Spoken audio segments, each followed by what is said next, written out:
샬롬 할렐루야. 요한일서 4장 11절 12절이요.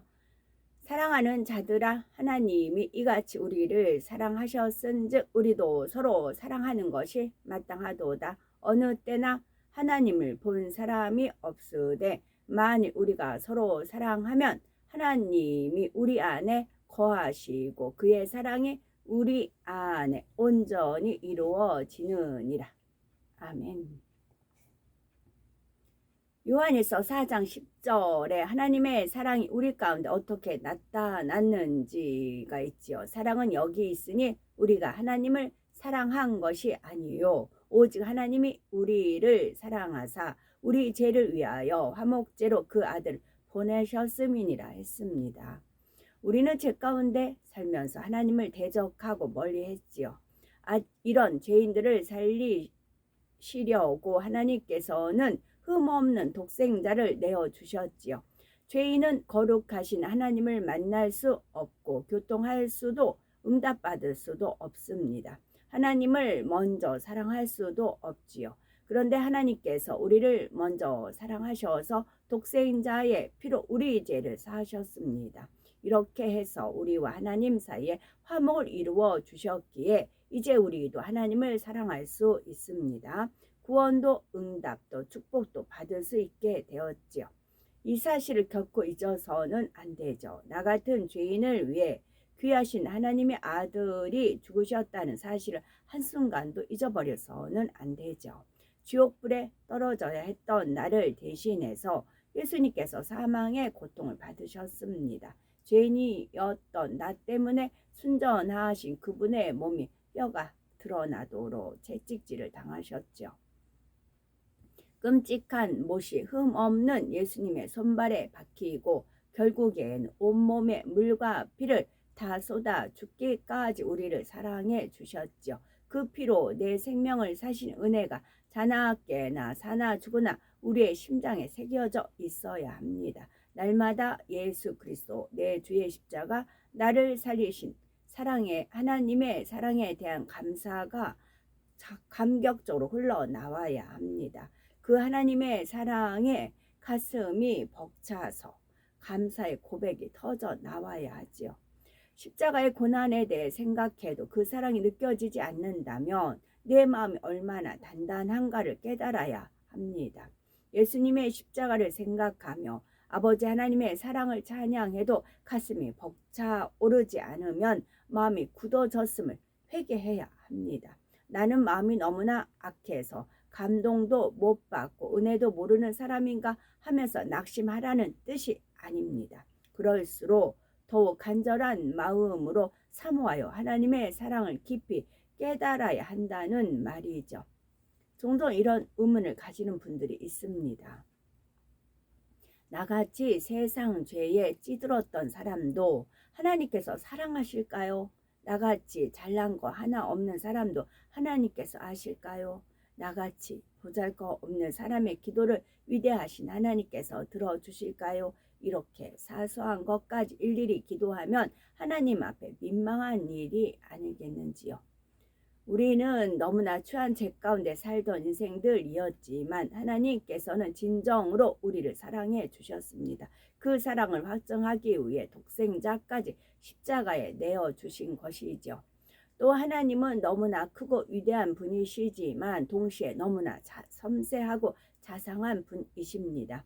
우리가 비록 작은 피조물이라 해도 하나님은 우리의 머리카락 하나까지 헤아리시며 어린아이의 작은 소원 하나까지도 아시죠. 믿음이 아주 연약한 자녀들이라 해도 그 사랑을 믿고 진실하게 구하면 각 사람에게 자상하게 응답해 주시고 그 사랑을 체험하게 하시죠.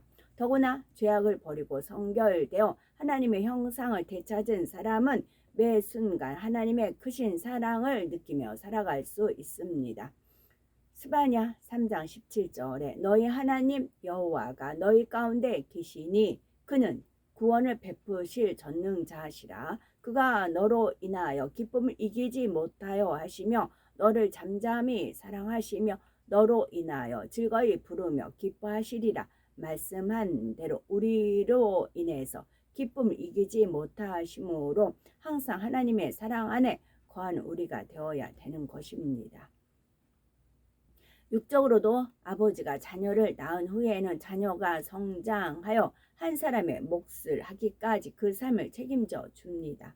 내가 낳아 주었으니 내 할 일은 다 했다. 이제는 너 스스로 알아서 살아라 라고 내버려 두는 것이 아니죠. 아버지 하나님도 마찬가지이십니다. 하나님의 형상을 따라 사람을 지으신 후로 우리를 그냥 버려두신 것이 아닙니다. 하나님의 참 자녀로 나올 수 있기까지 필요한 모든 것을 하나하나 예비하셨죠. 시대마다 선지자들이나 하나님의 사람들을 보내어 하나님의 마음을 전하게 하셨습니다.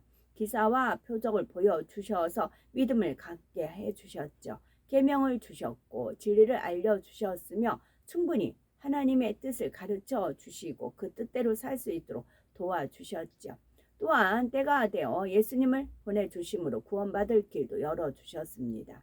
주님께서 부활 승천하신 후에도 우리를 고아와 같이 버려두지 않고 성령을 보내주셨죠. 성령께서는 우리 안에 늘 함께 하시면서 자상하게 하나님의 마음과 뜻을 알려주시고 그 뜻대로 살 수 있는 능력을 주십니다. 하나님의 자녀들이 진리에서 벗어날 때는 사단의 송사를 허락하심으로 잘못을 돌이킬 수 있는 기회를 주시기도 합니다.